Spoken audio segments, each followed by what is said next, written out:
Okay, Assalamualaikum kepada pelajar-pelajar kumpulan F yang mengambil KKWK 3013 Keupayaan Kewangan bagi semester Ogos-Disember 2023.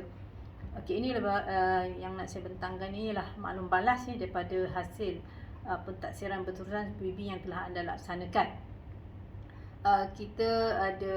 Anda telah melaksanakan 4 tugasan dalam PB ini. Yang pertama ialah permainan kewangan, yang kedua ialah portfolio kewangan, yang ketiga ialah pembentangan berkaitan dengan permainan kewangan, dan yang keempat ialah pembentangan tentang portfolio kewangan yang telah anda sediakan. Okey, daripada pemeriksaan terhadap keempat tugasan ini, saya ulaskan satu persatu dari segi kekuatan dan kekurangan atau kelemahan yang perlu diperbaiki. Okey, yang pertama tentang permainan kewangan, saya lihat kepada 4 aspek yang perlu dijelmakan dalam permainan tersebut. Yang pertama ialah tentang simpanan. Yang kedua, saya lihat ada tak anda letakkan markah pelaburan. Kemudian penolakan markah ataupun mata permainan daripada hutang dan kredit. Kebanyakan anda telah melaksanakan, menerapkan keempat elemen ini dalam permainan anda. Tahniah.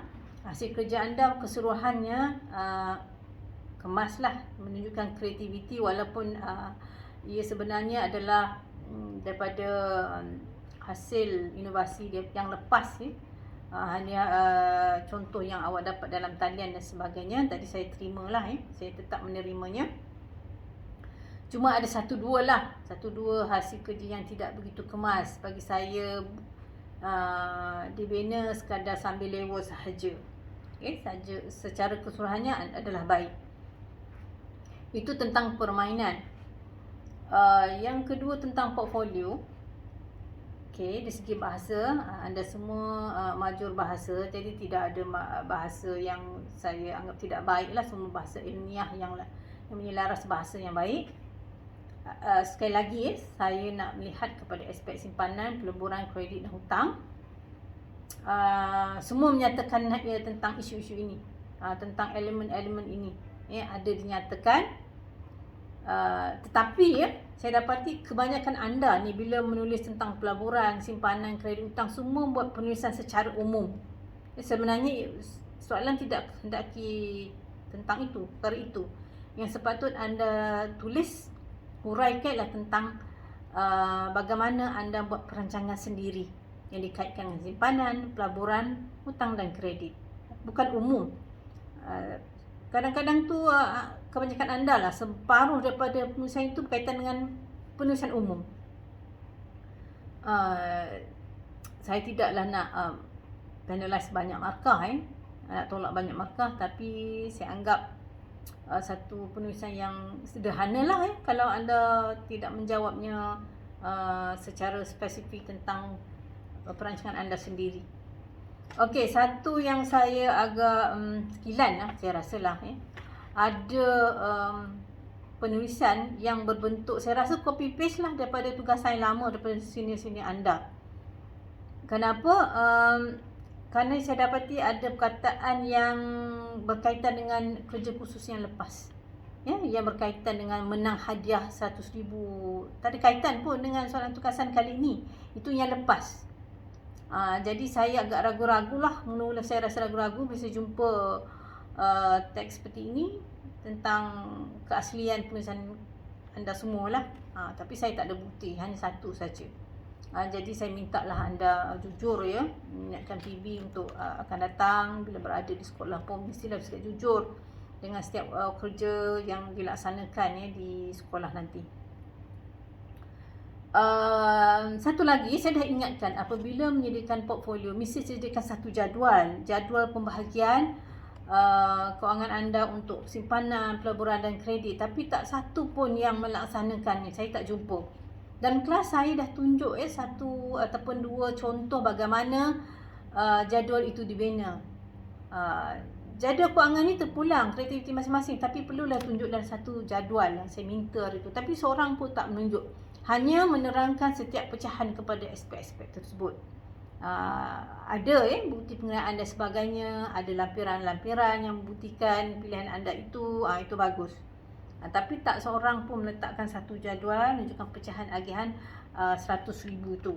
Saya tak tahu kenapa. Saya dah ingatkan masa mula-mula minggu pertama, kedua, semasa berada dalam kuliah kita. Okey, kepada yang tidak meletakkan lampiran-lampiran tu, saya terimalah walaupun dalam teks tu ada menyatakan iklan-iklan tertentu yang berkaitan dengan pelaburan, simpanan dan sebagainya, saya terima. Tapi sepatutnya saya kata lampiran. Perlu buat lampiran. Okay, itu berkaitan dengan portfolio. Manakala pembentangan, yang maksud saya pembentangan, ada dua pembentangan tu pembentangan tentang permainan dan portfolio. Yang membezakan markah antara anda ni dari segi keyakinan penyampaian, kelantangan suara.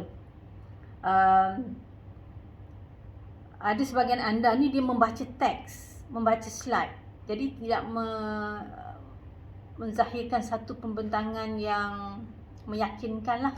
Sebanyak membaca teks, membaca slide, kemudian kontak mata tak ada. Kontak mata tu melihat pada slide sahaja. Jadi itu yang mungkin mengurangkan markah pembentangan. Tapi saya tengoklah secara puratanya saya beri banyak 4 ke atas.